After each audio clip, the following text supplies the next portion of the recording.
आजच्या या आपल्या व्हिडिओमध्ये आपण बघणार आहोत की जर कपड्याला कोणत्याही प्रकारचा तेलकट डाग वगैरे पडलेला असेल तर तो न पाणी वापरता किंवा न कोणत्याही प्रकारचा निरमा, सोडा, व्हील पावडर न वापरता तो कसा 1 मिनिटात घालवायचा हे तुम्हाला मी आजच्या व्हिडिओमध्ये सांगणार आहे। तर चला मैत्रिणींनो, वेळ न वाया घालवता तुम्हाला तो डाग कसा घालवायचा मी लगेच सांगणार आहे। चला बघूया मैत्रिणींनो, सुरुवात करूया। कुठल्याही तुमच्या ड्रेसवर किंवा तुमच्या साडीवर किंवा तुमच्या कुठल्याही कपड्यांवर जर तेलाचा डाग पडला असेल तर तो पाण्याचा वापर न करता किंवा कोणत्याही पावडरचा न वापर करता तो कसा घालवायचा हे तुम्हाला मी आता समोरासमोर दाखवणार आहे। तर चला करूया सुरुवात। आता हे कापड आहे बघा आमच्या घरातलं आणि मी त्याच्यावर आता तेलाचा 1 थेंब टाकणार आहे। तर बघा मैत्रिणींनो, हा आता डाग तुम्हाला दिसतोय। आता हा आपल्याला घालवायचा आहे पाण्याचा वापर न करता। आता त्याच्यावर आपल्याला कोणतेही पावडर असू द्या, तुमच्या घरामध्ये पाऊंड्स असू द्या किंवा कोणतीही तुम्ही वापरत असू द्या, तर तुम्ही ही पावडर त्या डागांवर टाकू शकता। अशा पद्धतीने भरपूर पावडर तुम्ही टाका। बघा मी टाकलेली आहे आणि बघा अशा पद्धतीने पूर्णपणे पावडर टाकून घ्या। आणि मग आता आपल्याला तर अजून थोडी तुम्ही टाका, भरपूर टाकून घ्या मैत्रिणींनो अशी पावडर। आणि पूर्ण टाकल्यानंतर आता आपल्याला ह्याच्यावर दुसरा कापड असा टाकायचा आहे आणि ह्याच्यावरनं आपल्याला इस्त्री फिरवून घ्यायची।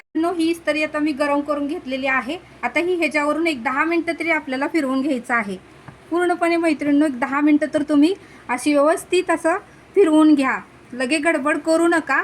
व्यवस्थितरित्या शांतरित्या 10 मिनिटं तर तुम्ही असं जिथे आपण पावडर टाकलेली आहे त्याचबरोबर बाजूला 10 मिनिटं तरी ही इस्त्री अशी तुम्ही फिरवत राहा मैत्रिणींनो। नक्की तुम्हाला रिझल्ट दिसून येईल मैत्रिणींनो। तर बघा मी इस्त्री गरम करून घेतलेली आहे आणि असं हे 10 मिनिटं मी आता फिरवून माझे झालेले आहेत। तर बघू शकता आता तुम्हाला मी दाखवणार आहे। तर मैत्रिणींनो बघा, आता हे कापड मी वरचं काढलेलं आहे। आता ही पावडर आहे ती आपल्याला काढून घ्यायची आहे। तर अशा पद्धतीने मी डिशमध्ये सगळी पावडर काढून घेते।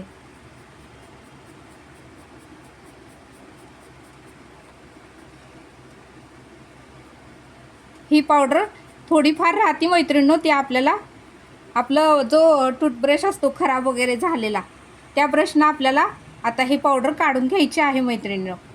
तर बघू शकता आता मी तुम्हाला दाखवणार आहे। तर अशा पद्धतीने ही सगळी पावडर तुम्ही मैत्रिणींनो काढून घ्या। असा ब्रश तुमचा जो वापरत नाही तुम्ही आणि पडून राहिलेला आहे त्या ब्रशने तुम्ही ही अशी पूर्णपणे पावडर काढून घ्या मैत्रिणींनो। मी पूर्णपणे तर मैत्रिणींनो अशा पद्धतीने पूर्णपणे पावडर आपण ब्रशने काढून घ्यायची आहे। आणि तुमचा जर भारीतला ड्रेस असेल तर तुम्ही सावकाश करा की जेणेकरून सुतं वगैरे खराब होऊ नये। आणि आपला भारीतला ड्रेस असतो तो ब्रशमुळं सुतं वगैरे निघू शकतात किंवा त्याला सुतं निघल्यामुळे खराब दिसू शकतं। असं सावकाश करा मैत्रिणींनो। आणि बघा जिथे डाग होता ना तो डाग आता दिसत नाही आहे आणि थोडाफार जे राहिलेला आहे पावडर दिसत नाही पण जराशी राहिलेली आहे ती आता आपल्याला अशा पद्धतीने आपल्या घरामध्ये कापूस असतो मैत्रिणींनो, दिवा वगैरे लावायचा, तो कापूस अशा पद्धतीने आपल्याला घ्यायचा आहे आणि तो कापूस असा पिंजून घ्यायचा आहे मैत्रिणींनो। पिंजून घेतल्यानंतर हा एक सारखा होतो आणि ह्या कापसाच्या साहाय्याने आपल्याला राहिलेलं पण हे असं पुसून घ्यायचं आहे मैत्रिणींनो। बघा मी पूर्णपणे पुसून घेतलेलं आहे। असं कापसाने 1-2 वेळा तुम्ही 10 वेळा असं कापसाच्या साहाय्याने जिथे डाग पडलाय तिथे असं तुम्ही काढून घेऊ शकता की जेणेकरून जी आपली थोडीफार पावडर राहिली ती सुद्धा निघते मैत्रिणींनो। तर बघा मैत्रिणींनो, येथे होता आपला डाग। तर आता कुठे सुद्धा हे डाग दिसत नाहीये आणि व्यवस्थित कुठेही नवीन क्रीम कापड आहे आता हे आणि जरासुद्धा डाग दिसत नाही। तर अशा पद्धतीने तुमच्या घरी तुम्ही जर तुमच्या ड्रेसला किंवा तुमच्या साडीला जर असा तेलाचा डाग पडला तर मैत्रिणींनो घाबरू नका, पाण्याचा वापर करू नका, व्हील पावडर वापरू नका, कोणताही सोडा वापरू नका। अशा पद्धतीने तुम्ही तो डाग काढू शकता मैत्रिणींनो। मी तुम्हाला प्रत्यक्षात करून दाखवलेलं आहे आणि अशा पद्धतीने सर्व घरातच वस्तू असतात, ब्रश असते, आपली तोंडाला लावायची पावडर असते, इस्त्री असते आणि तुम्ही त्या पद्धतीने तुमच्या साडीवरचा ड्रेसवरचा डाग काढू शकता मैत्रिणींनो। तर हा व्हिडिओ तुम्हाला कसा वाटला मला नक्की कमेंट करून सांगा। आवडल्यास लाईक, शेअर, सबस्क्राईब करा। तर भेटूया मैत्रिणी